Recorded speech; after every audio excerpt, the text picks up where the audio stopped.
So when you say you believe in science, what does that mean? Well, well, obviously, of course, you guys know what science is. Science is observing and testing to come to a conclusion, and I believe that Observing and testing to come to a conclusion. yeah, observing, testing, and what is the end Have result? you observed and tested anything?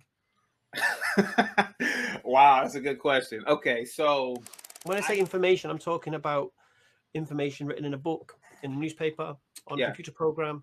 This is what I'm talking about. Yeah. okay.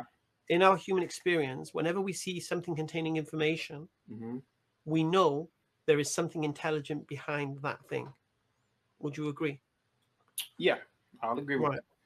So here's your homework. Where did the information in DNA come from?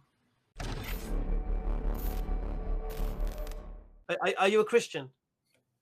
I am not. No, I believe in science. I believe in science and mathematics. Oh, Yeah, ooh. yeah. I'm not. No, Hansma, I wouldn't say that I'm an atheist. I would say that I just accept reality for what I can see and observe. I will admit I've gone to plenty Muslim panels, and I will admit I have out of all the people I've ever met in my life, Muslims are, and I'm not trying to say it just to say it, but some of the best people I've ever met. One of my good friends in college was a white guy who converted to Islam many years ago. He actually married a Nigerian woman. Well, it's funny because her family was in Saudi Arabia for the past 100 years, but she's Nigerian, and she was like El Housi or something, but from the Hausa tribe in Nigeria. But some of the best people I've ever met in my life, and I do a conservative YouTube channel, so I think that some of my views align with Islam, but I'm not spiritual. But I do believe this: if there is a right religion, it's Islam. I will admit that. I'm not just saying that just to say it because I really believe that wholeheartedly. So when you say you believe in science, what does that mean? Well, well, obviously, of course, you guys know what science is. Science is observing and testing to come to a conclusion, and I believe that Observing and testing to come to a conclusion. yeah, observing, testing, and what is the end Have result? you observed and tested anything? Wow, that's a good question. Okay, so I know this, right? I know that when I drink water, right, I know that there is a outcome. That outcome is I'm nourished, right? I know that when I drink pop every single day, I'm sluggish. It has it has some sort of a chemical effect on my body. I could tell just by me, right? And to a degree, we all human beings need water. We can't live on pop alone. We can't live on any other man-made substance alone. So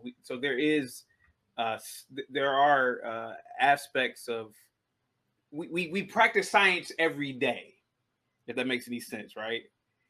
You Right. know that you can't drink pop every day, right? Okay. Let's, What's the best argument for God you've heard? I beg your pardon. What's the best argument for the existence of God that you've heard? The best argument for God, I guess the whole idea of what created you, right? So everything needs a creation. So assuming that we create technology, we create automobiles, we create things around us, then what created us? So I've heard that over and over for people. So So what's your scientific response? I have no idea. I mean, okay, I have a different theories, right? Suppose this is a simulation. Suppose this is we are in a multiverse, or suppose we are in fact the creators. Suppose we who have always, suppose we were, or suppose human beings are everlasting, right? Like there was really no beginning for us, that we always were. I don't know, but these are just ideas that I've always had. I'm not saying that I'm right, but I thought you just said you were into science. I am into science. What the hell's that got to do with science? It's just ideas. Science is theory, right? No, that's not what you just said, isn't it? Multiverse isn't science. Multiverse is definitely science. No, it's not. Where has anybody observed the multiverse or tested it? Well, I mean, it's all theory and conjecture, right? So if you look at physicists, like so for example, like Brian Greene or Neil deGrasse Tyson, these are clearly scientists. These are astrophysicists. I think Lawrence Krauss is a theoretical physicist. They've written books on it. Now, does that mean that they're right? No. So you believe, just so I understand, sorry, forgive me, I'm just I'm listening. Unraveling this. Yeah, I'm listening. Yeah. Why do you believe what these people say? I don't believe what they say. That's the whole thing. I don't believe. You don't believe what they say? I don't know. I don't believe what they say. What I do is I have an open mind towards everything. a lot of concepts, even Islam. And I just said that I think Islam, out of all the religions, is probably the one that's absolutely right. I did say that. But I don't necessarily believe it. I don't necessarily believe that Lawrence Krauss and Neil deGrasse Tyson are right. I say, damn, that's a good theory. I never thought about that. One thing I would like to say to you is that science is based upon naturalistic observations. It's right. The philosophy of science is based upon the axiom, which is naturalism, right? Philosophical naturalism. Mm-hmm. In other words, whatever we observe, there has to be a naturalistic explanation to that. So whatever hypothesis or theories would potentially come out of that axiom mm-hmm. would have to be of a natural concept. It can't be something that is metaphysical or outside of the realms of the observable. Do you understand my point? So, for example, the universe came into existence. Mm-hmm. Science will only look at possibilities that are explainable through natural effects and natural causes. It can never come to the assumption that God must have created it. Science is not interested in God. But you as a person, you see, you don't need to suspend your intellect and your reasoning just because the science have operated on philosophical naturalism. What you have to do is say, well, okay, hold on a second. The universe exists. There can only be a possible number of ways of how it could have come into existence. It could have either come through another material cause, okay, or it could have come into an immaterial, something outside of time and space and energy and matter and what have you. Now, if it's a material cause, the problem that you have is it needs an explanation, because all dependent things need an explanation, because the universe has gravity, the universe has hydrogen, helium, iron, etc., etc., etc., right? So it could have been rearranged in a multitude of ways. So it needs an explanation. If you go back infinitely, ultimately there has to be something that has to be the first cause of everything. You can't have an infinite regress of causes, because to traverse an infinite number of steps, you can never reach today here. We would never be talking. I don't disagree. I mean, right? So there has to be a first cause of everything, that itself has to be the necessary existence and cannot be caused itself. It is the explanation for itself. Yeah. Could it be possible? I'm sorry. Right? Mm-hmm. And then when we look, we can see that the universe came into existence at a particular time, around 14.3 billion years ago, whatever, 14.6 billion, whatever the estimates are.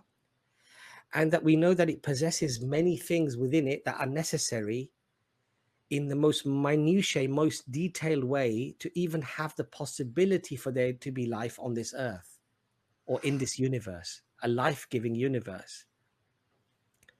So now the question arises that this necessary cause must be incredibly powerful and intelligent to be able to measure out the precision that is necessary and create more stars than grains of sand on every beach on earth, with all that energy, mass, and matter. This thing, whatever this thing is, has to be extraordinary, outside of our explanatory scope, in fact. And this is God. Because he willed the universe to come into existence at a particular time. He gave you consciousness, rationality, to be able to discover these issues. Can I give you some homework? Sure, go ahead. Okay. in our human experience, Yeah. is where does information come from other than an intelligent agency? I would say that a lot of information comes from this innate sense of I don't know why the word is escaping me right now, but Okay, your senses, right? I think you misunderstood my question. Mm-hmm.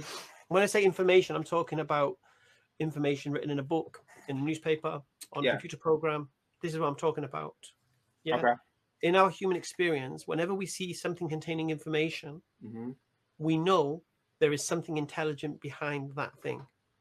Would you agree? Yeah, I'll agree with that. So here's your homework. Where did the information in DNA come from?